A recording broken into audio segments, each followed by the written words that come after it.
ఇప్పుడు independence day వస్తుందంటే just ఒక హాలిడే అయిపోయింది, కానీ అదే చిన్నప్పుడైతే 3 to 4 days ముందు నుంచి క్లాస్ మొత్తం జాలీ మూడ్లోకి వెళ్ళిపోయేవాళ్ళం.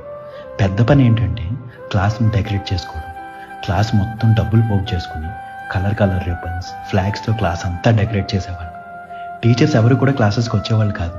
ఇలా ఒక 2 days ఫుల్ డెకరేషన్ చేసుకుంటానే ఉండేవాళ్ళం.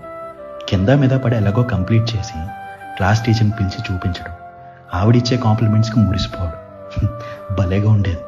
ఆ తర్వాత అన్ని క్లాస్ రూమ్స్ తిరిగేవాళ్ళం ఎవరు బాగా చేశారు అని.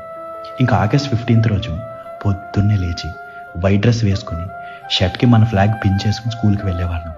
ఆ రోజు మెయిన్గా వెయిట్ చేసేది ఎందుకంటే ప్రేయర్ అయిపోయాక జనగణమన కూడా పాడేశాక లైన్లో నిలబెట్టి స్కూల్లో ఇచ్చే స్వీట్ అండ్ మిక్చర్ ప్యాకెట్ కోసం.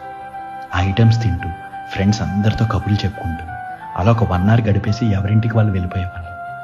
ఇంటికి వెళ్ళి యాజ్ యూజువల్గా ఈటీవీలో రోజా సినిమా, జెమినీలో ఖడ్గన్ సినిమా చూసుకోవడం.